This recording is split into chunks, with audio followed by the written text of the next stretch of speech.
میں کیا بتاؤں کیا ہے حقیقت نماز کی، میں کیا بتاؤں کیا ہے حقیقت نماز کی، میں کیا بتاؤں کیا ہے حقیقت نماز کی، حقیقت نماز کی۔ السلام علیکم ورحمۃ اللہ وبرکاتہ۔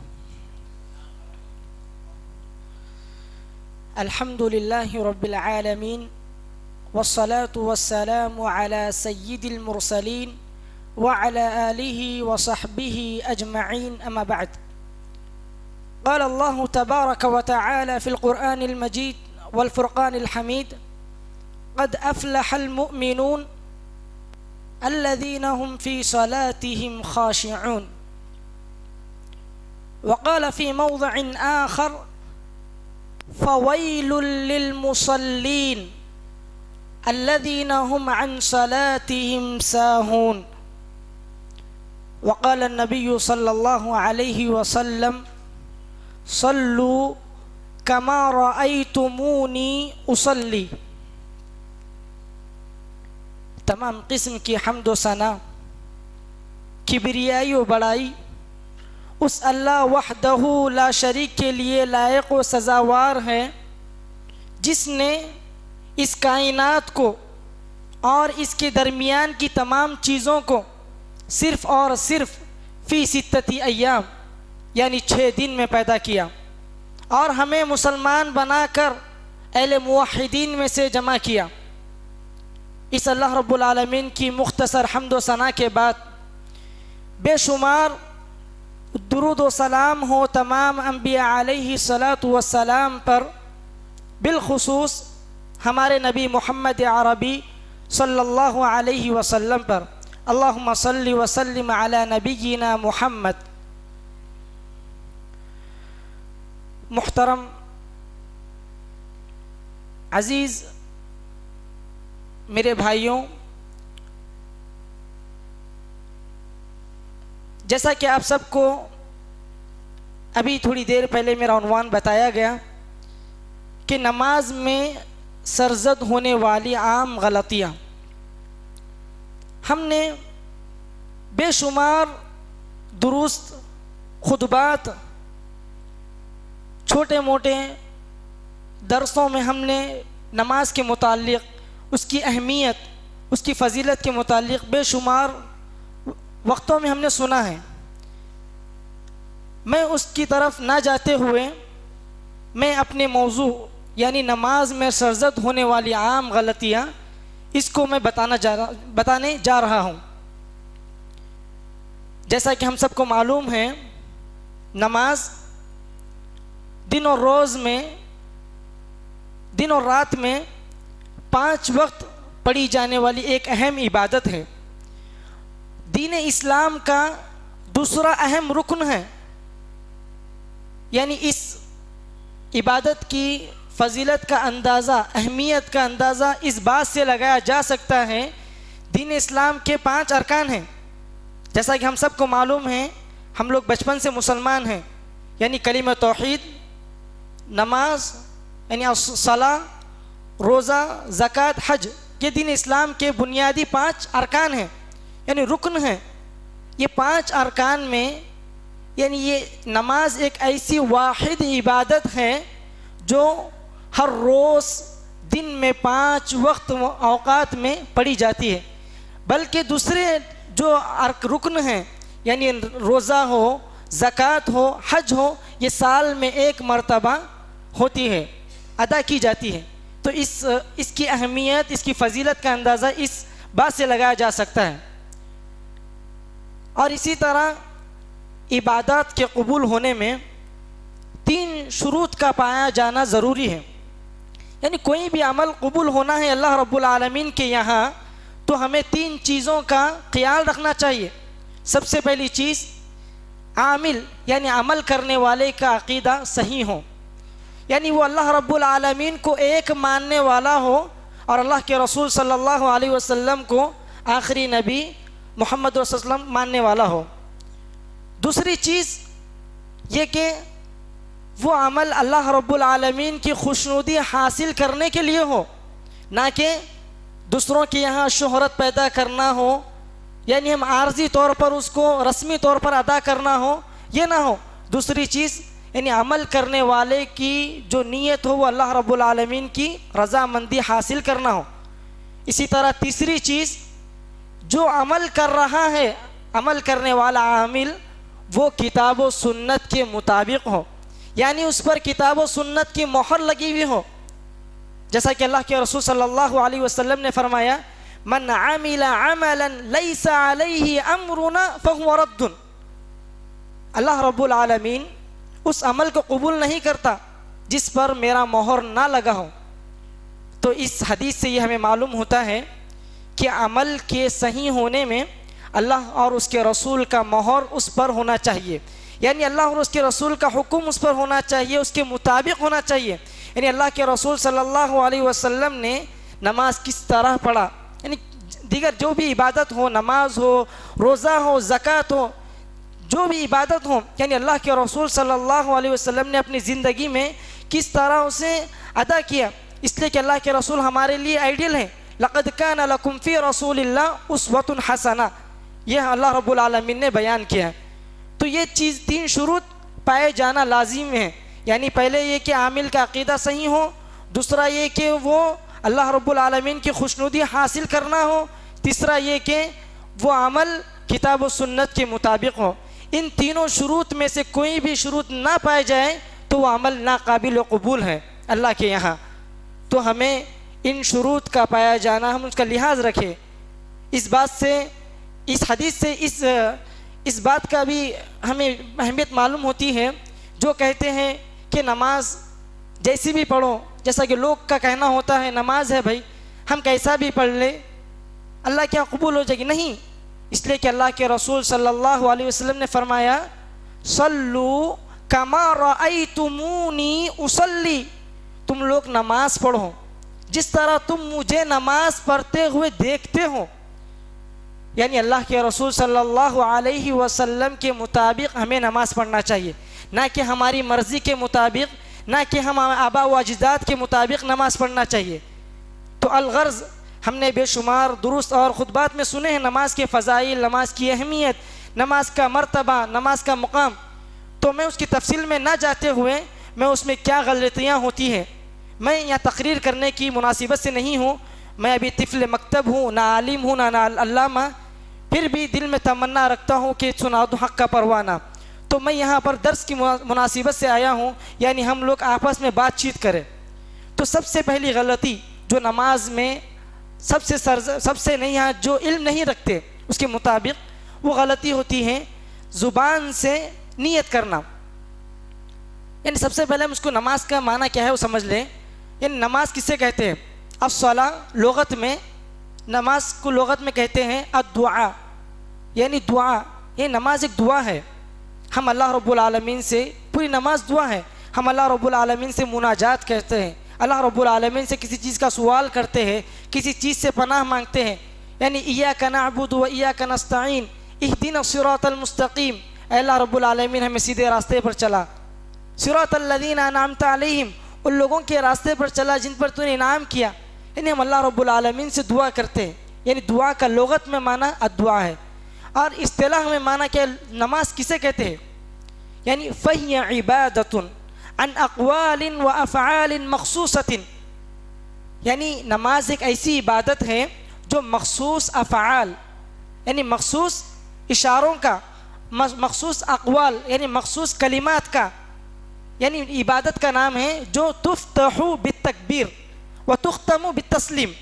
نماز جو شروع ہوتی ہے تکبیر تحریمہ سے اور جو اس کا اختتام ہوتا ہے ختم ہوتی ہے سلام سے, اس کو نماز کہتے ہیں. جو ہم سمجھتے ہیں کہ نماز کہتے کسے, کوئی پوچھے تو بولتے کہ ہم نماز میں کیا دعائیں پڑھتے ہیں اور اشارہ کرتے ہیں, مطلب رفع الیدین کرتے ہیں, تکبیر کہتے ہیں, اور جو شروع ہوتی ہے تکبیر تحریمہ سے جس کا اختتام ہوتا ہے سلام سے. یہ نماز کی اصطلاحی تعریف ہے. تو نماز میں مختصر یہ کہ نماز میں 14 ارکان ہوتے ہیں اور 8 واجبات ہوتے ہیں. تو سب سے پہلی غلطی جو نماز میں عام جو مسلمان نہیں جانتا, نماز کے متعلق علم نہیں رکھتا, وہ غلطی کر جاتا ہے زبان سے نیت کرنا اور تکبیرہ تحریمہ کے ساتھ اس کو ادا کرنے کو واجب قرار دینا، یہ سب سے پہلے غلطی۔ جب نماز شروع کرتا ہے انسان، یعنی نماز میں غلطیاں، ہم نماز میں غلطیاں یہ جاننا چاہ رہے ہیں، تو نماز جب شروع کرنے جاتے ہیں، ہم قیام کے لیے کھڑتے ہیں، تو سب سے پہلے غلطی ہم سے ہوتی ہے، جو علم نہیں رکھتے، زبان سے نیت کرنا۔ نیت کرنا ضروری ہے، اس لیے کہ اللہ کے رسول صلی اللہ علیہ وسلم میں حدیث ہے، انما الاعمال بالنیات، تمام اعمال کا دار و مدار نیتوں پر ہے، یعنی بندہ جس طرح نیت کرے گا اس کو اسی طرح اس کو اجر و ثواب ملے گا۔ تو نیت کرنا ہے، مگر نیت کسے کہتے ہیں؟ نیت دل کے ارادے کا نام نیت ہے، نہ کہ زبان سے الفاظ ادا کرنا، یہ نیت نہیں ہے۔ نیت دل کے ارادے کا نام۔ آپ نے وضو کیا تو آپ نے وضو اس لیے کیا کہ نماز آنے کے لیے، نماز پڑھنے کے لیے آپ نے وضو کیا۔ آپ نے مسجد آیا تو اس لیے مسجد آئے کہ نماز ادا کریں، یہ آپ کی نیت ہے، نہ کہ آپ زبان سے اس کو ادا کریں، یہ نیت ہے۔ تو نیت، جیسا کہ ابن تیمیہ رحمہ اللہ بھی کہتے ہیں کہ ابن تیمیہ رحمہ اللہ کہتے ہیں کہ نیت زبان سے ادا کرنا درست نہیں ہے اور یہ بدعت ہے۔ تمام علماء اجماع اس پر اتفاق ہیں کہ زبان سے نیت کرنا یہ بدعت ہے۔ بدعت یعنی دین میں نئی چیز ایجاد ہے۔ اللہ کے رسول صلی اللہ علیہ وسلم نے نہ ہی زبان سے نیت کی۔ حضرت عائشہ رضی اللہ عنہا بیان کرتی ہے، کان رسول اللہ صلی اللہ علیہ وسلم یستفتح بالتکبیر، یعنی اللہ کے رسول صلی اللہ علیہ وسلم اپنی نماز کو شروع کیا کرتے تھے تکبیر تحریمہ سے۔ اسی طرح جب اللہ کے رسول صلی اللہ علیہ وسلم سے ایک دفعہ جو نماز میں غلطیاں بار بار کر جا رہے تھے صحابی، انہوں نے آ کے اللہ کے رسول صلی اللہ علیہ وسلم سے کہا کہ اللہ کے رسول صلی اللہ علیہ وسلم مجھے نماز کے متعلق تعلیم دے۔ تو اللہ کے رسول صلی اللہ علیہ وسلم نے کیا تعلیم دیا کہ جب تم نماز کا ارادہ کرو، جب تم نماز کے لیے آؤ تو اچھی طرح وضو کرو اور قبلہ رخ ہو، اور جو کچھ تمہیں یاد ہو قرآن میں سے اسے پڑھو۔ جبکہ اللہ کے رسول تعلیم دے رہے ہیں، اللہ کے رسول تو کوئی بات چھپا نہیں سکتے، اور پوری تعلیم دے رہے کہ جب تم نماز کا ارادہ کرو، یہاں پہ ارادے کا بھی حکم ہے، تعلیم دے رہے، نہ کہ یہ کہا کہ تم جب نماز کے لیے آؤ تو منہ سے یہ کہو کہ میں نماز پڑھ رہا ہوں، قبلے کی طرف منہ میرا ہے، 2 رکعت میں یہ کہہ رہا ہوں، اس طرح نہیں۔ جب تم نماز کا ارادہ کرو تو اچھی طرح وضو کرو۔ نماز سے پہلے کی چیز ہی بتا رہے اللہ کے رسول کہ اب اچھی طرح وضو کرو اور قبلے رخ ہو، اور جو قرآن میں سے تمہیں یاد ہو اس کو تم پڑھو۔ اس سے ہم اندازہ لگا سکتے ہیں کہ اللہ کے رسول صلی اللہ علیہ وسلم یہ ثابت نہیں، اور کسی صحابہ سے، کسی تابعین سے یہ ثابت نہیں کہ زبان سے نیت کسی نے کی ہو، یہ بعد آنے والے لوگوں نے اس کو ایجاد کیا۔ یہاں تک کہ ابن تیمیہ رحمہ اللہ کہتے ہیں کہ اس کی مثال اس طرح ہے کہ کوئی شخص کھانا تناول کر رہا ہے، یعنی کھانا کھا رہا ہے، وہ یہ کہتا ہے کہ میں کھانا کھاؤں گا اور اس کو میرے سامنے میں پلیٹ رکھا ہوں، اس میں ہاتھ میں ڈباؤں گا، اس کو ملاؤں گا، اس کو منہ میں ڈالوں گا، وہ نکلوں گا، یہ اس طرح مثال بیان کرتے ہیں کہ صحیح نہیں ہے۔ اور علامہ ناصر الدین البانی رحمہ اللہ کہتے ہیں کہ اللہ کے رسول صلی اللہ علیہ وسلم جب نماز کی افتتاح کرتے، یعنی نماز کو شروع کرتے، تو تکبیر تحریمہ کے ساتھ شروع کرتے۔ یہ سب سے بڑی غلطی تھی جو ہمیں اصلاح کرنا چاہیے۔ دوسری غلطی نماز میں جو ہوتی ہے، تکبیرات اور قرات اور نماز کے جملہ اذکار کو زبان سے ادا نہ کرنا، یعنی جیسا امام جب نماز شروع کرتے ہیں، بالخصوص بہت سارے لوگ غلطی کرتے ہیں، جو اللہ ماشاءاللہ جو علم رکھتے ہیں وہ غلطی نہیں کرتے۔ یعنی جب امام تکبیر تحریمہ جیسا کہ اللہ اکبر کہہ کر جب رکعت باندھتے ہیں تو ہم صرف ہاتھ اٹھا کر رکعت باندھ لیتے ہیں، نہیں، ہم پیچھے امام کے پیچھے بھی تکبیر کہے، یعنی اپنے زبان سے آہستہ، یعنی جب اللہ اکبر امام کہہ کر تکبیر ہاتھ باندھ لیں تو ہم بھی اللہ اکبر کہہ کر رکعت باندھیں۔ اسی طرح رکوع میں جاتے وقت بھی جب امام اللہ اکبر کہہ کر رکوع میں جاتے ہیں، رکوع سے اٹھتے ہیں سمیع اللہ لمن حمدہ، تو ہم وہ تمام الفاظ کو دہرائیں جو امام جاتے وقت اٹھتے وقت دہراتا ہے، یعنی ادا کرتا ہے۔ تو ان تکبیرات کو ہمیں دہرانا چاہیے، یہ غلطی ہم سے ہو جاتی ہے نماز میں، تو ہم ان غلطی کی اصلاح کریں۔ دوسری غلطی تیسری غلطی اسی طرح نماز میں آنکھوں کا بند کرنا. بہت سارے لوگ اچھے اچھے عالم بن کرتے ہیں، مطلب وہ انسان کی فطرت ہے، جب کوئی بات بولنا ہو پڑھنا ہو تو یہ چیز بند ہو جاتی ہے، جبکہ اللہ کے رسول صلی اللہ علیہ وسلم نے اس چیز سے منع کیا، اس لیے کہ اس میں مشابہت ہے. یعنی مجوس، یعنی جو آگ کی پرستش کرتے ہیں، مجوس یہود نصارہ، جب وہ عبادت کرتے ہیں اپنی، تو وہ اپنی آنکھوں کو بند کر لیتے ہیں. تو اللہ کے رسول صلی اللہ علیہ وسلم نے ان کی مخالفت کی ہر چیز میں، اس لیے کہ من تشبہ بقوم فہو منہم، یعنی ہمیں اس مشابہت سے بچنا چاہیے. یہ غلطی ہم سے ہو جاتی ہے، ہم ان غلطی کو یعنی ذہن میں رکھ کے اس کو سدھاریں. ہم نماز میں یعنی دعا میں آنکھیں نہ بند کریں. اسی طرح چوتھی چیز، نماز کو غور و تدبر سے نہیں پڑھنا. نماز کو غور و تدبر سے نہیں پڑھنا، اس کے دو وجوہات ہو سکتے ہیں. ایک یہ کہ ہم نماز میں پڑھی جانے والی اذکار، یعنی نماز میں پڑھی جانے والے ادعیہ، جو دعائیں ہوتی ہیں، جو قرآنی آیت ہوتی ہیں، ہم اس کے معنی کو، مفہوم کو نہیں جانتے. ہم اسی طرح امام پڑھ رہے اور ہم بھی چند سورے یاد کر لیے آخر کے قل اللہ احد، قل اعوذ برب الفلق، قل اعوذ برب الناس، ہم یہ پڑھتے ہوئے چل جاتے ہیں. اس کی وجہ سے ہمیں نماز میں تدبر، غور و فکر نہیں کرنے کا موقع نہیں ملتا. اور دوسری وجہ یہ ہے کہ ہم جماعت سے نماز ادا نہیں کرتے. ہم اکیلے تنہا گھر میں ادا کر لیں، یا تو پھر نماز جماعت ہونے کے بعد ہم ادا کریں. یہ دو وجوہات ہو سکتے ہیں. تو ہم ان وجوہات کو ختم کریں. ہم یہ کہ پہلے نماز کے جو ہم پڑھتے ہیں، جو ہمیں یاد ہے، ہم اسی کا ترجمہ سیکھ لیں. ہم جیسے کہ بار بار الحمدللہ رب العالمین، جو 4 رکعت والی نماز ہو 4 مرتبہ ہم پڑھتے ہیں، 2 رکعت والی نماز ہو 2 مرتبہ ہم پڑھتے ہیں، ہر رکعت میں ہم پڑھتے ہیں. تو ہم اس کا معنی سیکھ لیں. یعنی ہم کیا کہنا چاہ رہے ہیں؟ اللہ رب العالمین نے کہا قسمت الصلاۃ بینی و بین عبدی، میں نے نماز کو میرے اور میرے بندے کے درمیان تقسیم کر دیا. یہ نماز کو میں بانٹ دیا. اور بندہ نماز میں اللہ رب العالمین سے گفتگو کرتا ہے، اللہ رب العالمین سے بات کرتا ہے. احسان کی تعریف کیا ہے؟ کہ تم اللہ رب العالمین، گویا کہ تم اللہ رب العالمین کو دیکھ رہے ہو. یعنی الحمدللہ رب العالمین، آپ یہ کہہ رہے ہیں کہ تمام قسم کی تعریف اس اللہ وحدہ لا شریک کے لیے، الرحمن الرحیم، جو رحمان اور رحیم ہے. اسی طرح ایاک نعبد و ایاک نستعین، ہم اس میں کیا بولتے ہیں؟ توحید کا اقرار کرتے ہیں. ہم تیری ہی عبادت کرتے ہیں اور تجھی سے مدد طلب کرتے ہیں. اہدنا الصراط المستقیم، ہمیں سیدھے راستے پر چلا. تو ہم جو نماز میں بار بار ہم دہراتے ہیں سورہ فاتحہ، یعنی جو چند صورتیں ہمیں جو یاد ہیں، انا اعطیناک الکوثر، اس کے معنی ہم جان لے. اور قرآن، اس کے بعد ہم خود بخود انسان کو شوق بڑھتا رہتا کہ ہم یہ یاد ہم اس کو سمجھ لیں، تو پھر امام جو بار بار پڑھ رہے ہم اس کو بھی سمجھیں گے. تو ان چیزوں کو، یعنی یہ غلطی ہم سے ہو جاتی ہے. ہم نماز کو اس لیے کہ ہم غور تدبر نہیں کرتے، نماز کو ہم کاہلی کے انداز میں ہم نماز کو ادا کرتے چلے جاتے ہیں. یہ غلطی ہے ہم سے. اسی طرح 5ویں غلطی، سینے پر ہاتھ نہ باندھنا. سینے پر ہاتھ نہ باندھنا. بہت سے لوگ تقلید میں آ کر سینے پر ہاتھ نہیں باندھتے، جبکہ احادیث کی روح سے ہمیں یہ معلوم ہوتا ہے کہ اللہ کے رسول صلی اللہ علیہ وسلم اپنے ہاتھ کو نماز میں سینے پر باندھا کرتے تھے.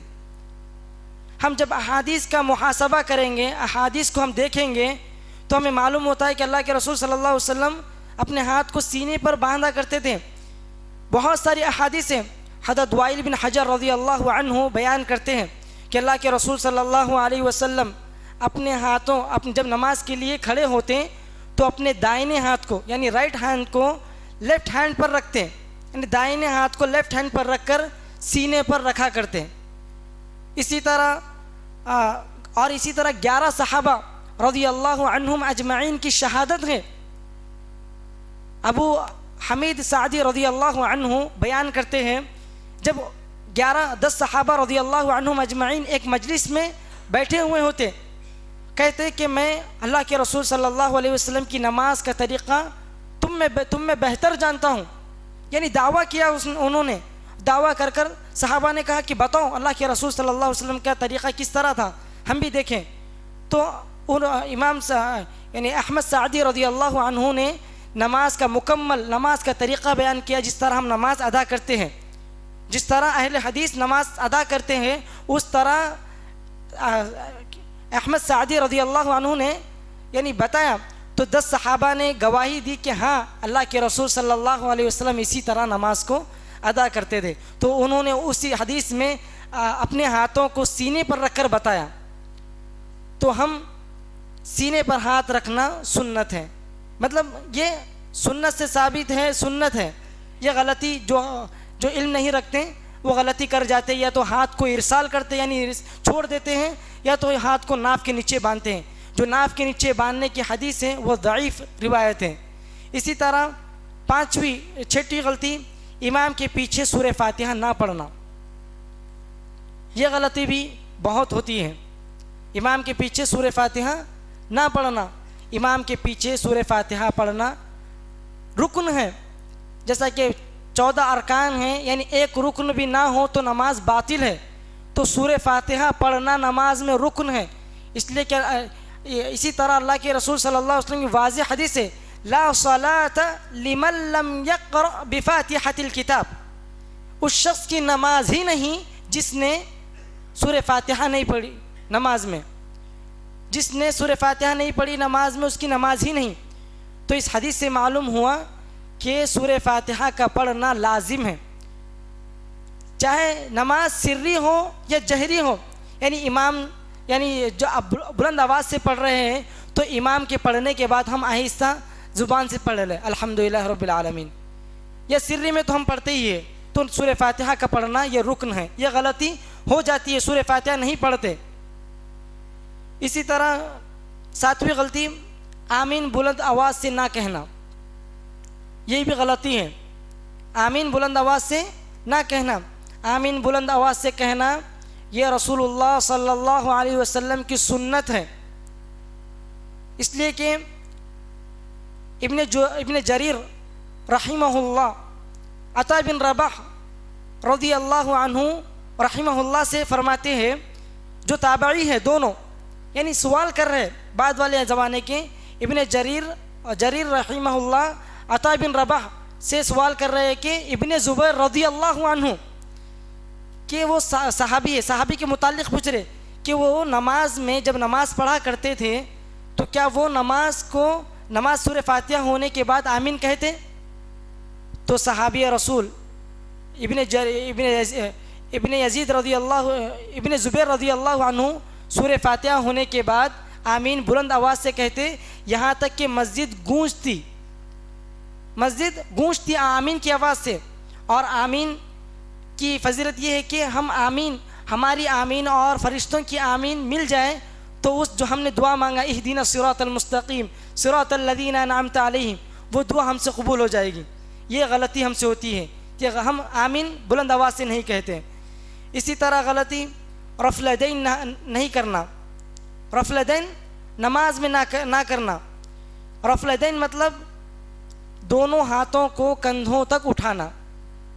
یہ غلطی بھی بہت سے لوگ تقلید میں آ کر رفع الیدین نہیں کرتے، جبکہ عطا بن رباح جو ابو حنیفہ رحمہ اللہ کے استاد ہیں، عطا بن رباح ابو حنیفہ رحمہ اللہ کے استاد ہیں، وہ خود 30 صحابہ کا ریفرنس لکھتے ہیں کہ وہ صحابہ رضی اللہ عنہم اجمعین رفع الیدین کیا کرتے تھے. رفع الیدین اللہ کے رسول صلی اللہ علیہ وسلم کیا کرتے تھے، اور رفع الیدین 4 اوقات میں 4 وقتوں میں کیا جاتا ہے. نمبر 1 تکبیر تحریمہ کے وقت، یعنی پہلے جب ہم نماز کو شروع کرتے ہیں جب رفع الیدین کرتے ہیں، یہ تو عام ہوتا ہے. اسی طرح ہم رکوع میں جاتے وقت رفع الیدین، رکوع سے اٹھتے وقت رفع الیدین 3 مرتبہ، چوتھی مرتبہ دوسری رکعت یعنی تیسری رکعت کے لیے ہم جب کھڑے ہوتے ہیں اس کی افتتاح یعنی اس کی شروع میں، یہ 4 اوقات میں رفع الیدین کیا جاتا ہے. بہت صحابہ رضی اللہ عنہم کی احادیث موجود ہیں، وقت اس کی اجازت نہیں دیتا. عبداللہ بن زبیر رضی اللہ عنہ کی حدیث ہے کہ کیا جب وہ اللہ کے رسول صلی اللہ علیہ وسلم کے یہ نماز کے طریقہ بیان کرتے ہیں تو فرماتے کہ اللہ کے رسول صلی اللہ علیہ وسلم جب نماز کا ارادہ کرتے تو قبلہ رخ ہوتے ہیں، نماز کے لیے کھڑے ہوتے ہیں، اور تکبیر تحریمہ کہتے ہیں، رکوع میں جاتے وقت بھی تکبیر رفع الیدین کہتے ہیں، اور اس کے بعد رکوع سے اٹھتے وقت بھی رفع الیدین کہتے ہیں۔ یہ عبداللہ بن جو عمر بن خطاب رضی اللہ عنہ کے بیٹے ہیں وہ بیان کرتے، بہت سارے صحابہ رضی اللہ عنہ کی، وائل بن حجر، بہت سارے لوگ کہتے ہیں کہ یہ ہجرت سے پہلے اللہ کے رسول صلی اللہ علیہ وسلم رفع الیدین کیا کرتے تھے، ہجرت کے بعد نہیں۔ اسی طرح واضح حدیث ہے وائل بن حجر رضی اللہ عنہ جو 9 ہجری میں اسلام قبول کیے، یعنی آپ کے اسلام قبول کرنے کے 6 ماہ کے بعد اللہ کے رسول صلی اللہ علیہ وسلم کا وفات ہوا، تو وہ صحابی رسول صلی اللہ علیہ وسلم بیان کرتے ہیں کہ آپ صلی اللہ علیہ وسلم رکوع میں جاتے وقت رفع الیدین کیا کرتے تھے، رکوع سے اٹھتے وقت بھی رفع الیدین کیا کرتے تھے۔ اسی طرح مالک بن جویرث رضی اللہ عنہ، یہ بھی 9 ہجری میں، جبکہ جنگ تبوک کی تیاریاں چل رہی تھی، مدینہ میں جنگ تبوک کی تیاریاں چل رہی تھی، آخری مراحل اللہ کے رسول کے چل رہے تھے، تو وہ وقت بھی وہ بھی بیان کرتے ہیں کہ اللہ کے رسول صلی اللہ علیہ وسلم کیا نماز کا حلیہ، تو وہ بھی کہتے ہیں کہ وہ نماز رکوع تکبیر تحریمہ کہتے ہیں، یعنی رفع الیدین جب کرتے، رکوع میں جاتے وقت رفع الیدین کیا کرتے، رکوع سے اٹھتے وقت رفع الیدین کیا کرتے۔ تو یہ بہت ساری احادیث ہیں، جیسا کہ واضح حدیث جو ابو حنیفہ رحمہ اللہ کے استاذ خود عطا بن رباح، وہ خود 30 صحابہ رضی اللہ عنہم کی ریفرنس بیان کرتے ہیں کہ جب، اسی طرح حسن بصری رضی اللہ رحمہ اللہ وہ بیان کرتے ہیں کہ جب میں مدینہ آیا، مکہ آیا، تو تمام صحابہ کو دیکھا کہ وہ رفع الیدین کیا کر رہے تھے، وہ رفع الیدین کیا کر رہے تھے خلفائے راشدین، ہر لوگ رفع الیدین۔ بہت ساری احادیث ہیں، یہ غلطی ہم سے ہو جاتی ہے کہ رفع الیدین نہیں کرتے۔ اسی طرح نماز میں اطمینان کا نہ ہونا، یعنی نماز کوئی اطمینان سے نہیں پڑھنا، یعنی جلدی ہم آئے، نماز جلدی آئے، رکعت بانے، سجدے کر لیے، رکوع کر لیے، چلے گئے، نہیں۔ اللہ یہ اطمینان کا بھی ہونا نماز میں یہ رکن ہے، یہ بھی رکن ہے۔ جس کی نماز میں اطمینان نہ ہوگا وہ نماز قابل قبول نہیں، کیونکہ رکن فوت ہو گیا وہاں پر۔ جس نماز میں رکن نہ ہو وہ نماز باطل ہے، تو اطمینان کا ہونا بھی یہ ایک رکن ہے۔ اسی طرح نماز میں اپنی انگلیوں کو، آنکھوں کو آسمان کی طرف دوڑانا، نماز میں اپنی آنکھوں کو آسمان کی طرف دوڑانا، یہ بہت سے لوگ کرتے ہیں، جبکہ اللہ کے رسول صلی اللہ علیہ وسلم کی حدیث ہے کہ نماز میں تم اپنی نگاہ کو سجدے کی طرف رکھو، اور کہا، اور اس بنا پر، یعنی جو لوگ اپنے آنکھوں کو آسمان کی طرف دوڑاتے ہیں، آسمان کی طرف یا یہاں وہاں دیکھتے ہیں، ان کے متعلق وعید بھی سنائی کہ ان لوگ کو کیا ہو گیا ہے۔ آپ صلی اللہ علیہ وسلم کا قول ہے کہ ان لوگوں کو کیا ہو گیا ہے جو اپنی آنکھوں کو آسمان کی طرف ادھر ادھر پھیرتے ہیں، کیا انہیں ڈر نہیں کہ ان کی آنکھوں کی بینائی کھینچ لی جائے؟ اللہ اکبر۔ تو ہم اپنی نگاہوں کو سجدے کی طرف ہم رکھیں، نماز شروع ہونے تک، ختم ہوتے وقت ہم جب تشہد میں ہوتے ہیں تو صرف ایک مرتبہ ہم، یعنی جب تشہد میں ہوتے ہیں، یعنی سبابہ انگلی، یعنی سیدھے انگلی جب ہلاتے ہیں ہم اس وقت ہم انگلی کی طرف نگاہ رکھیں، دو ہی طرف۔ نماز میں، پوری نماز میں 2 ہی جگہ دیکھنا ہے، ایک یہ کہ پوری طرف سجدے کی طرف دیکھنا ہے، اور دوسرا جہاں دیکھنا ہے وہاں پر یہ آپ تشہد میں اپنی انگلی کو دیکھنا ہے۔ یہ اللہ کے رسول صلی اللہ علیہ وسلم کا طرز عمل تھا، یہ آپ سے سنت تھی۔ اسی طرح رکوع میں کمر کا سیدھا نہ ہونا، یہ بہت سے لوگوں کی غلطی ہے نماز میں۔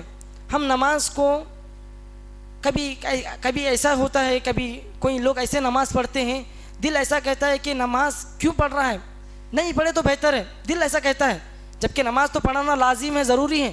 مگر ہم نماز پڑھتے ہیں تو ہم اللہ کے رسول کے مطابق، ہم اس میں ایکسرسائز پورے فوائد ہمارے لیے اس میں، ہم جب سیدھا رکوع کریں گے، سیدھا ہم سجدہ کریں گے، جس طرح اللہ کے رسول صلی اللہ علیہ وسلم نے بتایا اس طرح ہم کریں گے، تو ہماری ہر چیزیں، ہم بوڑھے ہونے تک بھی ہماری ہڈیاں مضبوط رہے گی۔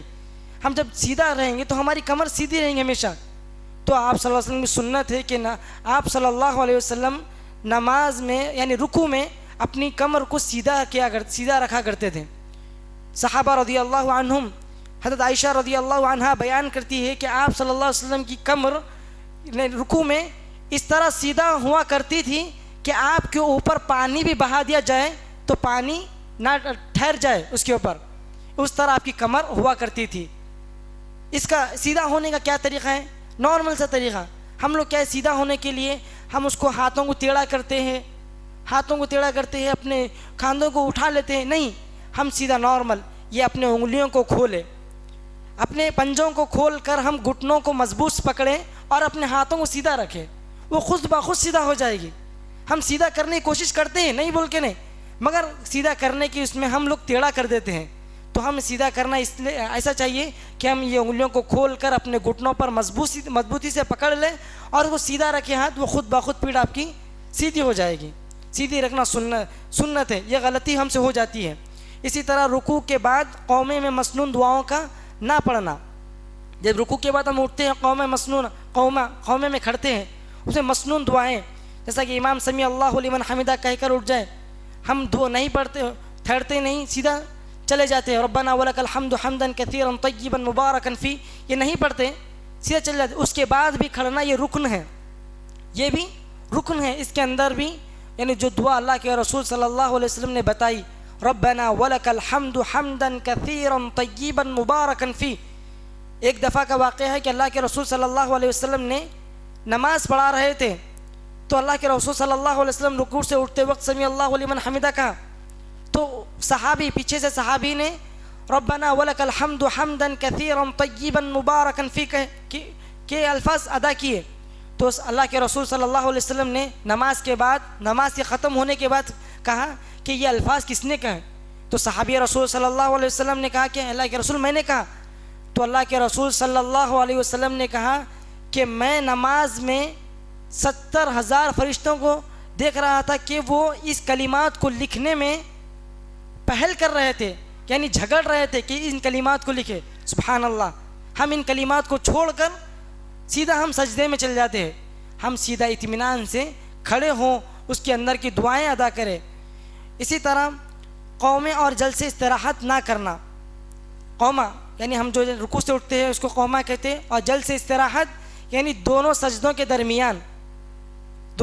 درمیان جو بیٹھا جاتا ہے یہ بھی رکن ہے، قومہ یہ بھی رکن ہے۔ اس کے اندر اطمینان کا ہونا، یہ کہ اللہ کے رسول صلی اللہ علیہ وسلم اس طرح اطمینان سے بیٹھتے کہ آپ کی ہڈیاں اس کی جگہ پر آ جاتی، یعنی اپنی جگہ پر اپنی ہڈیاں آ جاتی اس کی۔ اسی طرح سجدے میں ہاتھوں کی انگلیوں کا زیادہ کھلا رکھنا۔ سجدے میں یہ بہت سارے لوگ غلط کرتے ہیں سجدے میں، جبکہ اس کے برعکس ہونا چاہیے۔ رکوع میں انگلیوں کا کھلا ہونا چاہیے، سجدے میں انگلیوں کا بند ہونا چاہیے۔ اللہ کے رسول صلی اللہ علیہ وسلم واضح حدیث ہے کہ تم رکوع میں انگلیوں کو کھولو اور سجدے میں انگلیوں کو بند کرو، انگلیوں کو بند کر کر رکھنا چاہیے۔ اسی طرح سجدے میں کوہنیوں کا زمین سے لگا دینا، یہ بھی بہت سارے لوگ غلط کرتے ہیں۔ بہت سارے لوگ خاص کر کے عورتیں اور ضعیف حضرات اس غلطی کا شکار ہوتے ہیں کہ سجدے میں اپنے کوہنیوں کو زمین پر ٹکا دیتے ہیں، جبکہ اللہ کے رسول صلی اللہ علیہ وسلم کی وعید ہے کہ تم لوگ کتے کی بیٹھنے کی طرح سجدہ مت کرو۔ اللہ اکبر، یعنی کتا جس طرح بیٹھتا ہے، کتا اپنے ہاتھوں کو پورا بچھا کر بیٹھتا ہے، تو اللہ کے نبی صلی اللہ علیہ وسلم اس کی تشبیہ دے رہے ہیں کہ تم اس کی بیٹھنے کی طرح سجدہ مت کرو، یعنی اپنے ہاتھوں کو کھلا رکھو۔ اللہ کے رسول صلی اللہ علیہ وسلم اتنا کھلا رکھتے کہ آپ کے بغل کی سفیدی نظر آتی، آپ کے بغل کے نیچے سے ایک بکری کے بچہ گزرنے کی جگہ باقی رہتی، اتنا آپ اپنے سجدے کے کرتے وقت اپنے کوہنیوں کو اٹھایا کرتے تھے۔ یہ غلطی بہت سارے لوگ کرتے ہیں، نماز میں سر درد ہو جاتی ہے، ہم ان غلطی کو سدھاریں۔ اسی طرح سجدے میں پاؤں کی ایڑیاں نہ ملانا۔ سجدہ جب ہم کرتے ہیں تو پاؤں کی ایڑیاں نہیں ملاتے، پیچھے سے پاؤں کی ایڑیاں نہیں ملاتے، اور ملائے تو بھی ہم اس کو اٹھا لیتے ہیں، جبکہ اللہ کے رسول صلی اللہ علیہ وسلم کو 7 اعضاء پر سجدہ کرنے کا حکم دیا گیا ہے۔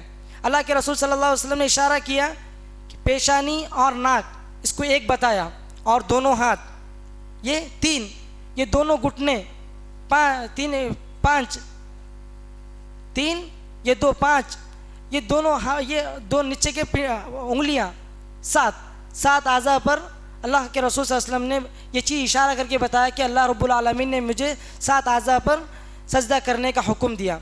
تو ہم سجدے میں پیروں کو نہیں ملاتے اور اس کو اٹھا لیتے ہیں, یہ غلطی ہوتی ہے, ہم اس کی اصلاح کریں. اسی طرح سجدے میں ناک اور پاؤں کی انگلیاں نیچے ملانا, ناک کو بھی ہم نہیں جھکاتے. بہت سارے لوگ سجدہ کرتے ہیں صرف سر کو لگاتے ہیں اور ناک کو اوپر کر لیتے ہیں. نہیں, ناک کا بھی لگنا ضروری ہے, پیشانی کے ساتھ ناک کا لگنا بھی ضروری ہے. یہ 7 چیزیں پورے زمین پر ٹکے ہوئے تو جبھی اس کا سجدہ مکمل ہوگا, درست ہوگا. اسی طرح 2 سجدوں کے درمیان دعا کا نہ پڑھنا, یہ بہت سارے لوگ غلطی کرتے ہیں. جس کو علم ہوتا ہے وہ دعا پڑھ لیتا ہے, جس کو علم نہیں ہوتا وہ دعا نہیں یاد بھی نہیں کرتا اور پڑھتا بھی نہیں, جبکہ اس کے اندر دعا کا پڑھنا واجب ہے. دونوں سجدوں کے درمیان بیٹھنا تو رکن ہے, اس کے اندر دعا کا پڑھنا واجب ہے. ایک دفعہ ہی کیوں نہ ہو وہ دعا کو پڑھنا چاہیے. تو دونوں سجدے کے درمیان جو دعا ہوتی ہے رب اغفر لی, چھوٹی سی دعا ہے. جو بڑی دعا بھی ہے رب اغفر لی وارحمنی وارفعنی واجبرنی واہدنی وعافنی, جو جس کو یاد کرنے کا شوق ہے وہ یاد کرے, بہترین دعا ہے. جو نہیں آتی وہ رب اغفر لی, آسان سی دعا رب اغفر لی رب اغفر لی, 1 مرتبہ 3 مرتبہ تا عدد میں 5 مرتبہ یہ پڑھنا چاہیے. یہ دعا جو غلطی ہو جاتی ہے ہم سے, تو ہم نماز کے درمیان یہ 2 سجدوں کے درمیان یہ دعا کا پڑھنا. اسی طرح دوران نماز جماعی کا لینا. یہ نماز میں بہت سارے لوگ دوسری اوقات میں چست و چوکن رہتے ہیں, نماز میں آ کر سستیاں, یعنی اس طرح نماز ادا کرتے ہیں کہ ان پر وہ بوجھ ہے. جبکہ اللہ کے رسول صلی اللہ علیہ وسلم نے فرمایا کہ نماز میری آنکھوں کی ٹھنڈک ہے. نماز مومن پر یعنی اس کے لیے سکون ہے, اس کے لیے راحت ہے.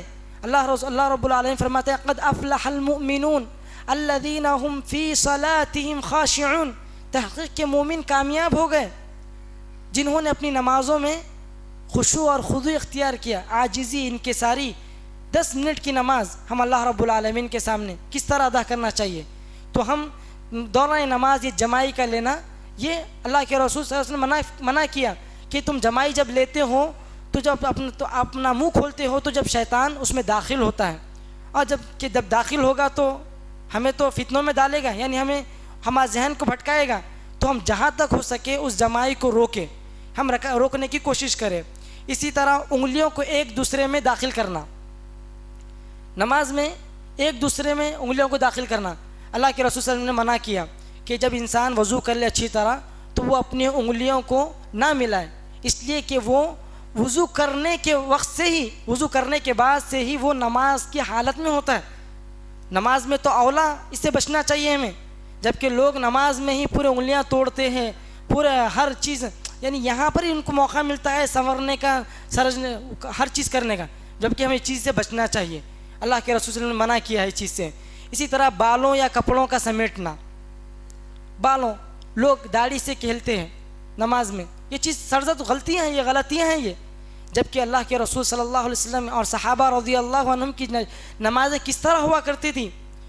علی رضی اللہ عنہ کا مشہور واقعہ کہ ایک مرتبہ آپ کو تیر لگ جاتی ہے تو آپ کو جب نکالتے ہوئے تکلیف ہوتی ہے تو آپ کہتے ہیں کہ رکو, میں نماز پڑھتا ہوں, تم اس وقت نکالو مجھے تیر, یعنی اس لیے کہ میں نماز میں وہ تکلیف محسوس نہیں ہوگی, میرا ذہن پورا اللہ رب العالمین کے یہاں ہوگا, یعنی میں اللہ رب العالمین سے بات کر رہا ہوں گا, مجھے تکلیف محسوس نہیں ہوگی. اس طرح صحابہ رضی اللہ عنہم اجمعین نماز کو ادا کیا کرتے تھے. ہم یہاں پر ہی پورا سنورتے ہیں, سرجتے, ہر چیز, داڑھی کو صحیح کرتے ہیں, بالوں کو صحیح کرتے ہیں, کپڑوں کو سمیٹتے ہیں, کپڑوں کو ایک طرف کرتے ہیں.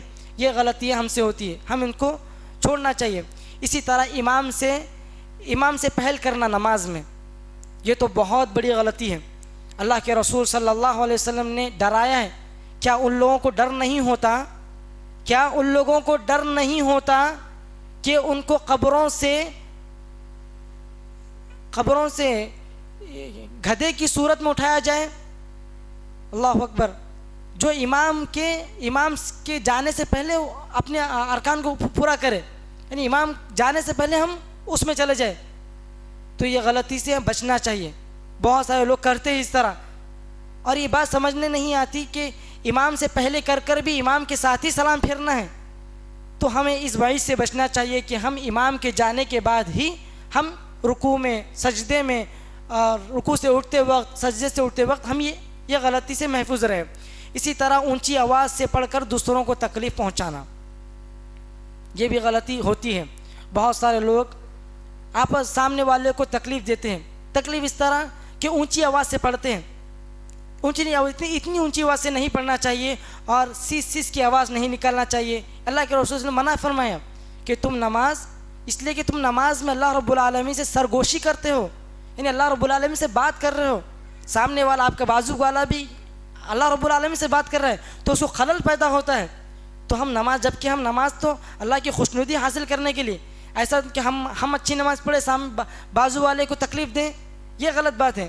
تو ہم نماز کے جو کلمات ہوتے ہیں ہم اس کو آہستہ آواز میں، اپنے آپ میں، اور جو آوازیں نکالتے ہیں بعض لوگ سیس ایسا آواز، وہ نکالنے سے محفوظ بچے رہیں۔ ٹائم بہت ہو رہا ہے، بہت ساری غلطیاں ہیں، تو ہمیں چاہیے کہ ہم نماز میں جو غلطیاں ہوتے ہیں ہم اس سے محفوظ رہیں، ان غلطیوں کو سدھاریں۔ جو غلطیاں میں نے بتایا، جو موٹی موٹی غلطیاں جو تھی، یہ غلطیاں بتایا، اور بہت ساری غلطیاں ہیں، تو ہم ان غلطیوں سے بچے رہیں اور اپنی نماز کو رسول اللہ صلی اللہ علیہ وسلم کے طریقے کے مطابق پڑھیں۔ اللہ کے رسول صلی اللہ علیہ وسلم کس طرح نماز کو ادا کیا کرتے تھے، یعنی تکبیر تحریمہ سے لے کے سلام تک کس طرح آپ نماز کو پڑھا کرتے تھے، آپ اس طرح نماز کو پڑھیں۔ آپ نبی صلی اللہ علیہ وسلم کی نماز کے طریقے کو سیکھیں، اس لیے کہ نماز یہ دن اور رات میں 5 وقت پڑھی جانے والی ہے، نہ کہ سال میں 1 مرتبہ ہم اس کو 1 مرتبہ دیکھ لیں، نہیں، ہم دن اور رات میں 5 مرتبہ پڑھتے ہیں۔ جو پڑھتے ہیں خود خوش نصیب ہیں، جو نہیں پڑھتے وہ ان کے لیے ہلاکت ہے۔ اس لیے کہ نماز اچھی پڑھے گی تو قبول ہے، اس لیے کہ نماز غلط پڑھیں گے تو وعید بھی ہے۔ ایک طرف اللہ رب العالمین فلاح کی سرٹیفکیٹ دیتا ہے، قد افلح المؤمنون، دوسری طرف کیا کہتے ہیں، فویل للمصلین، مصلین کے کام، یعنی جو نماز پڑھتے ہیں ان کے لیے ویل ہے۔ اللہ محفوظ رکھے ہم سب کو۔ نمازیں پڑھتے ہیں، ہم یہ خوش نہ ہو جائیں کہ ہم نمازیں پڑھ رہے ہیں، ہم ایسا نہ ہو کہ ہماری نمازیں غلط ہوں، ایسا نہ ہو کہ ہم اپنی نمازوں میں خشوع خضوع اختیار نہیں کرتے ہوں۔ تو اللہ رب العالمین کہتے ہیں فویل للمصلین، نمازیوں کے لیے ویل ہے۔ کیسے نمازیوں کے لیے؟ الذین هم فی صلاتہم ساہون، جو اپنی نمازوں میں کاہلی، سستی، ہم جب نماز کو آئے ہیں تو ہم ٹھان لیں کہ ہم نماز کو آئے تو ہم سنت کے مطابق ہی نماز پڑھیں گے، اور ایک چست چوکن ہو کہ 10 منٹ ہم اللہ رب العالمین کو دیں، اچھی طرح ہو کہ نماز پڑھے ادا کریں۔ وقت بہت ہو رہا ہے، آخر میں میں اللہ رب العالمین سے دعا گو ہوں کہ اللہ رب العالمین جو کچھ ہم سے کوتاہیاں ہو چکی ہے ابھی تک، جو علم نہیں تھا، وہ اپنی رحم و کرم سے تو اسے معاف فرما، ان نمازوں کو قبول فرما، اور جو ہم نے سیکھا ہے اس کو اپنے ذہن میں رکھ کر اس کی اصلاح کرنے کی توفیق عطا فرمائیں، اور ہمیں جنت الفردوس میں جگہ عطا فرمائیں، اور ہمیں یہ بیٹھنے کو قبول فرمائیں۔ اقول قولی هذا استغفر الله لي ولكم ولسائر المسلمين من كل ذنب واتوب اليه سبحانك اللهم وبحمدك نشهد ان لا اله الا انت استغفرك ونتوب اليك والسلام عليكم ورحمة الله وبركاته۔ میں کیا بتاؤں کیا ہے حقیقت نماز کی، میں کیا بتاؤں کیا ہے حقیقت نماز کی، میں کیا بتاؤں کیا ہے حقیقت نماز کی، حقیقت نماز کی، حقیقت نماز کی۔ اللہ کی رضا ہے محبت نماز کی، اللہ